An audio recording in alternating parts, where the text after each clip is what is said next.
नमस्कार दोस्तों, स्वागत है आपका अपने YouTube चैनल ई गुरुकुल में। आज जो टॉपिक है वो होगा फैक्टर्स कंट्रोलिंग लैंडफॉर्म्स डेवलपमेंट, भूआकृतिक विकास के नियंत्रक कारक।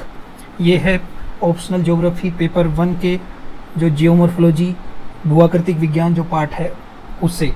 जियोमॉर्फोलॉजी देखिए सबसे लेंथी पार्ट है पेपर 1 पेपर 2 दोनों में अगर देखोगे तो इसलिए हम इसको थोड़ा फास्ट कवरेज करने की कोशिश करेंगे, लेकिन हम अच्छे से समझेंगे। हिंदी और इंग्लिश दोनों मीडियम के एस्पिरेंट्स के लिए ये कोर्स बहुत लाभदायक होगा, क्योंकि आपको हिंदी और इंग्लिश में इस पूरे लेसन में पूरे कंटेंट लिखा हुआ मिलेगा। So let's start it. अगर अब तक आपने चैनल सब्सक्राइब नहीं किया तो प्लीज़ सब्सक्राइब इट। वीडियो पसंद आता है तो हिट द लाइक बटन और कमेंट करना मत भूलिए। अब देखिए, हमने बात की मेजर एंड माइनर लैंडफॉर्म्स की, तो इनको जब अगर आप देखने से बता सकते हो कि जो माउंटेन है, हिल्स है, प्लेटू है, ये किसी विशेष प्रोसेस से बनते हैं अर्थ के ऊपर, प्लेट टेक्टोनिक्स के थ्रू, या फिर लावा जो वोल्केनिक एक्टिविटी से निकलता है वो धीरे धीरे ठंडा होने लगता है तो वो एक तरह से चट्टान बना देता है वहाँ पे। या वोल्केनिक एक्टिविटी जो प्लेट टेक्टोनिक्स थ्योरी पढ़ेंगे हम आगे, तो या तो प्लेट एक दूसरे से टकराती है, उसके फलस्वरूप वो धरती को थोड़ा सा ऊपर निकालती है और ये धीरे धीरे धीरे जो है एक पहाड़ बनता जाता है। जैसे हिमालय की बात करो तो ये दो प्लेटों के टकराने से लाखों सालों के बाद हिमालय इतना बड़ा बना है। ओके, तो कुछ ऐसे फैक्टर्स होते हैं जो कि कुछ ऐसी फोर्सेस होती है जो कि इनके ओरिजिन में काम आती है। उसके अलावा ये बन जाते हैं तो उसके अलावा इनका डेवलपमेंट विकास हो तो उसमें भी कई फैक्टर आते हैं। मतलब उनको बनाने में और आगे उनको बिगाड़ने में भी कई सारे फैक्टर्स काम में आते हैं। वो सारे फैक्टर कौन से हैं? ये 7 फैक्टर होते हैं: क्लाइमेट, जलवायु, mineral composition, structure, process, relief, time and energy. तो हम इन सब के बारे में एक करके बायलैंग्वेज कंटेंट के साथ अच्छे से पढ़ेंगे। तो सबसे पहला फैक्टर है क्लाइमेट, बोलिए हिंदी में जलवायु बोलते हैं। तो जो वेदरिंग का प्रोसेस है वो क्लाइमेट से बहुत इफेक्ट करता है। अब ये वेदरिंग क्या होता है? देखिए, कुछ जो फिजिकल एबायोटिक चीज़ें होती हैं जो अर्थ के लैंडफॉर्म में रहती है, मान लीजिए हमने बात की पहाड़ की, तो लंबे समय तक आप देखोगे कोई चट्टान अगर खड़ी है तो धीरे धीरे उसकी शेप में चेंज आता है। कैसे कुछ फैक्टर हो सकते हैं? जैसे एयर जो रहती है वो बार बार इसे टकराती है तो एक फोर्स डालती है जिसकी वजह से इसके पार्टिकल छोटे छोटे टुकड़ों में टूट कर नीचे गिरते रहते हैं। इसी तरह अगर इसके पास से नदी बह रही है तो नदी धीरे धीरे उसमें कुछ कटाव करती है, इसलिए उसकी शेप थोड़ी सी कट जाती है। अब आप देखोगे कुछ डेजर्ट्स में मशरूम रोग का कॉन्सेप्ट अगर आपने पढ़ा है तो जो एक रोग कुछ इस तरह मशरूम की दिखाई देने लग जाती है, मशरूम टाइप की, यानी सर पे कुछ ऐसा रहता है। वो क्यों होता है? देखिए, जो डेजर्ट्स में हॉट एयर चलती रहती है वो एक ऐसी चट्टान को वो ऐसा बना देती है। ये कॉन्सेप्ट होता है वेदरिंग का, यानी एक ऑब्जेक्ट का ब्रेकडाउन होता है फिजिकली और केमिकली, और वो एक उसके छोटे छोटे पार्टिकल में तोड़ देती है। वो भले ही कुछ टाइम तक वो सर्वाइव करता है, उसके बाद वो बिल्कुल ही हट भी सकता है। तो इसको बोलते हैं वेदरिंग या अपक्षय बोलते हैं हिंदी में। अब इसके कारक क्या क्या होते हैं जस्ट हम बात करें तो विंड भी ऐसा कर सकती है, वाटर भी ऐसा कर सकती है, और इसके अलावा जो आइस वगैरह भी ऐसा कर सकती है। इसके बाद इरोजन आता है, इरोजन यानी अपरदन बोलते हैं हिंदी में उसको।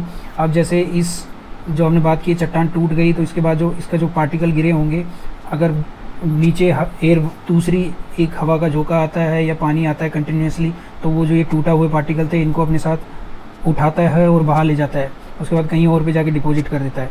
तो इस चट्टान का टूटना रहेगा वेदरिंग या अपक्षय, और इसको बाहर ले जाना दूसरे कारक को या सेम कारक द्वारा होता है अपरदन, और दूसरी जगह पे जाके उसको डिपॉजिट करना होता है डिपोजिशन।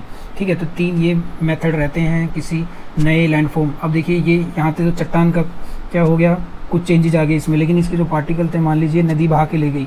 गंगा बेसिन की बात करें, गंगा घाटी की हम बात करें, तो जो वहाँ पे एक उपजाऊ मिट्टी का सबसे ज़्यादा इंडिया में पाया जाता है क्षेत्र, वो ऐसे ही हुआ। जो हिमालय से आने वाली नदियाँ हैं वो अपने साथ में जो उपजाऊ मिट्टी के कंकड़ पत्थर लेके आई और धीरे सालों साल ये जमा करती गई, जिसके कारण एक उपजाऊ क्षेत्र वहाँ पे बन चुका है।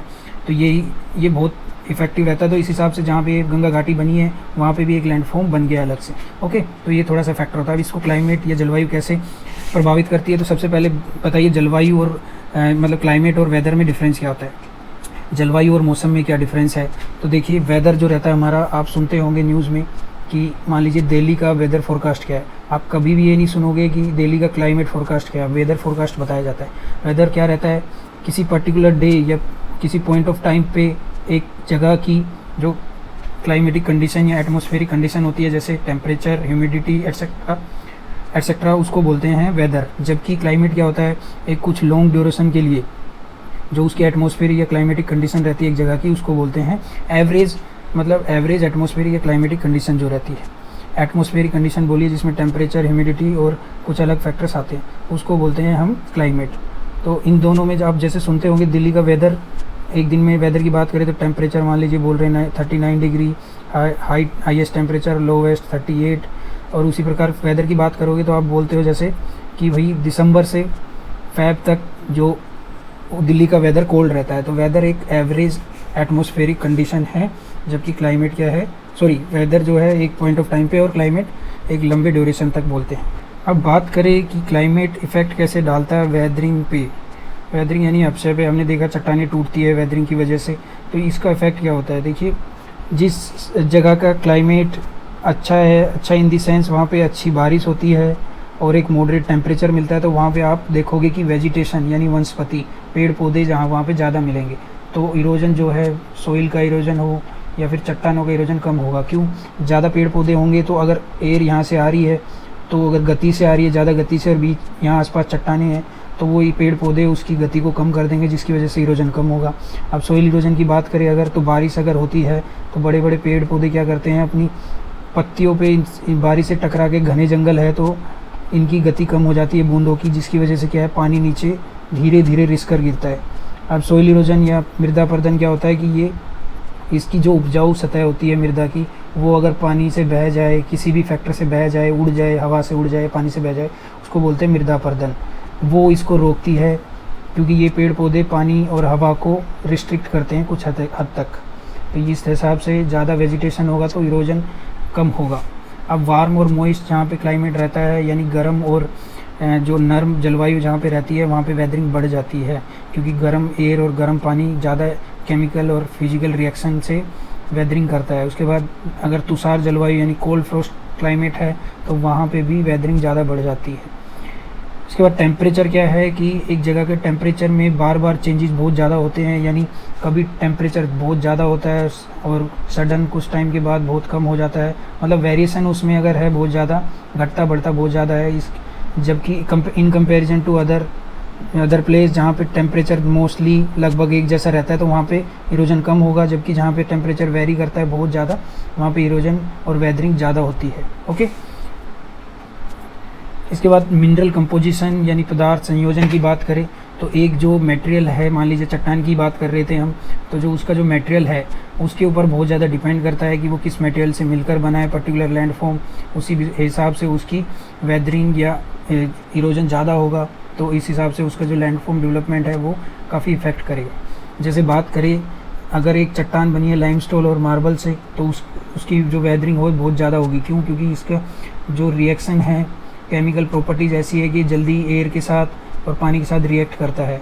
ओके, जबकि क्वार्टज की बात करें तो उसकी जो केमिकल रिएक्शन की प्रॉपर्टी है वो बहुत स्लो है और ये जल्दी से रिएक्ट नहीं करता ना किसी अदर मटेरियल के साथ। तो इसका अगर कोई चट्टान इस लाइमस्टोन और मार्बल से बनी है तो जल्दी उसके ज़्यादा चांसेस है कि वो जल्दी टूटने लग जाएगी। जबकि क्वार्टज क्या है, इसकी बनी चट्टान बहुत धीरे धीरे टूटती है या टूटेगी नहीं काफ़ी सालों तक इन कंपेरिजन टू दिस।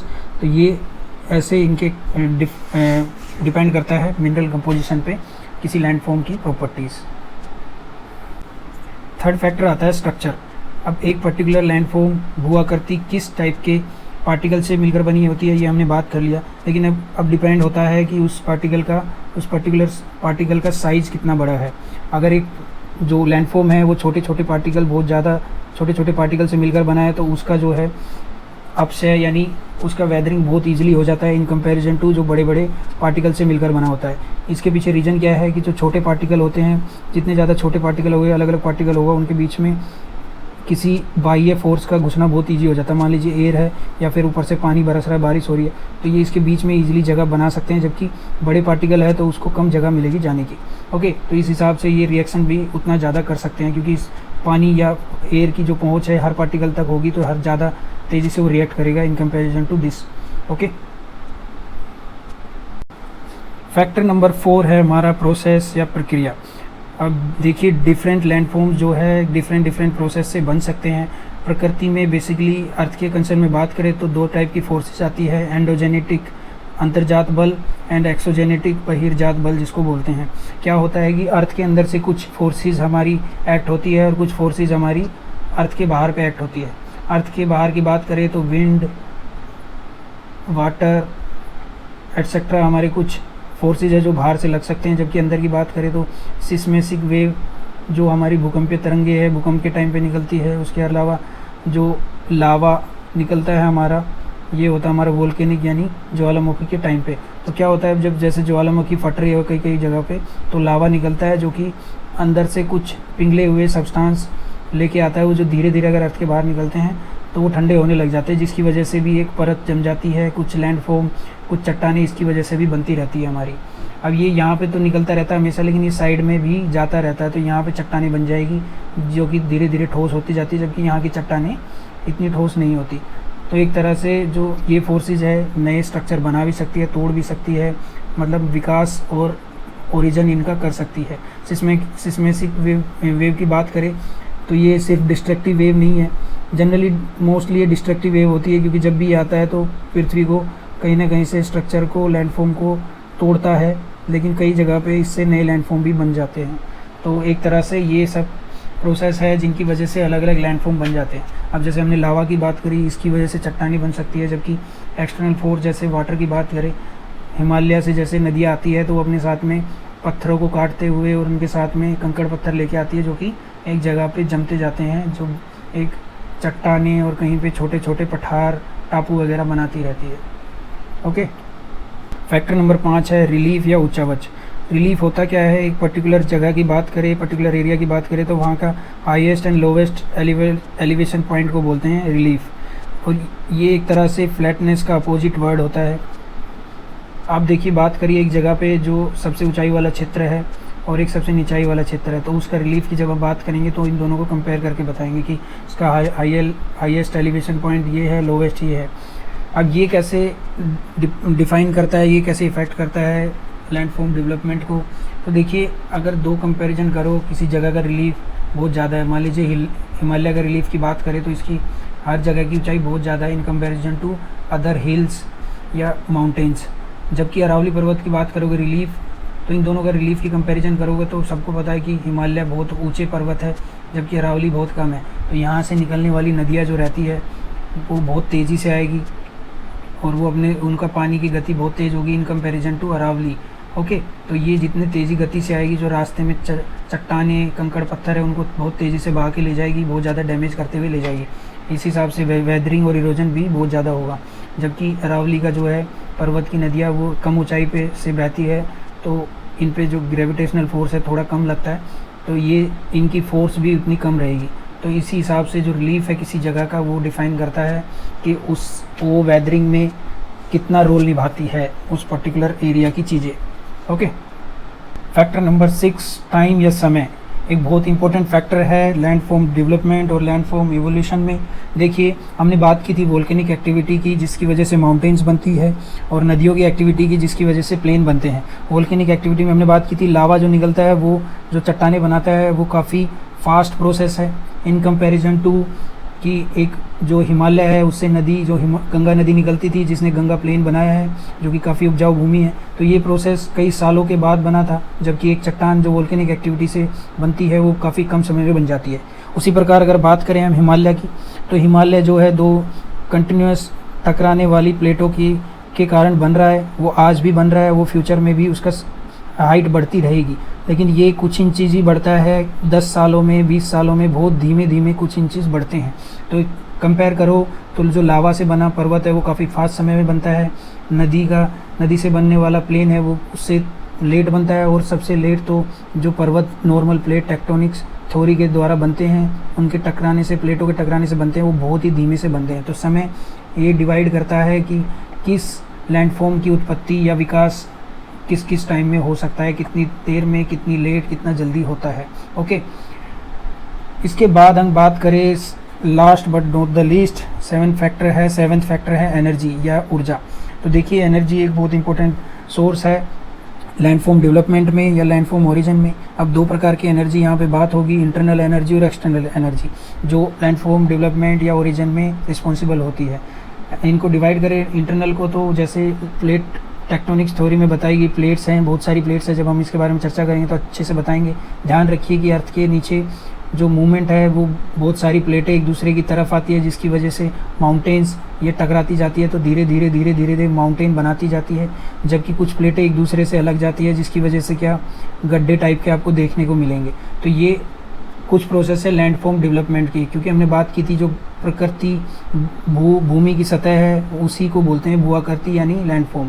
इसके बाद आती है हीट, जो हमने लावा में बात की, वोल्केनिक एक्टिविटी जो है ज्वालामुखी में, उसका अर्थ के अंदर से जो हीट निकल रही है वो बेसिकली लावा होता है, तो वो भी लैंडफॉर्म डेवलपमेंट में या इवोल्यूशन में हमारा मेन रोल अदा करता है। उसके बाद सिस्मेसिक एक्टिविटी यानी भूकंपीय तरंगे है जो भूकंप के समय में निकलती है, वो 3 वेव्स की हम आगे बात करेंगे जब अर्थक्वेक वगैरह के बारे में पढ़ेंगे। तो ये सब फैक्टर है जो इंटरनली होते हैं, अर्थ के अंदर उत्पन्न होते हैं, जो कि फिर बाहर निकलते हैं या बाहर कुछ अफेक्ट करते हैं। उसके अलावा जो हमेशा बाहर लगते हैं, जैसे विंड हो गई, एयर हो गई, वाटर, जैसे नदियाँ बहती है, वेदरिंग और इरोजन का कॉन्सेप्ट पड़ा तो वो सब ऐसे इफेक्ट करती है। इसके अलावा आइस वगैरह भी कई बाह्य जो बल लगते हैं, तो ये सब सोर्सेज ऑफ एनर्जी हैं जो कि बाहर या अंदर लगते हैं। इनकी वजह से लैंडफॉर्म का डिफरेंट शेप या इवोल्यूशन या ओरिजिन होता है। ओके, तो इसी के साथ ये टॉपिक ख़त्म होता है। आई होप वीडियो आपको पसंद आया होगा। वीडियो पसंद आया तो please hit the like button, और ऐसे ही फ्यूचर में वीडियो देखने के लिए फ्री ऑफ कॉस्ट हमारे चैनल को सब्सक्राइब करिए। Good day, take care.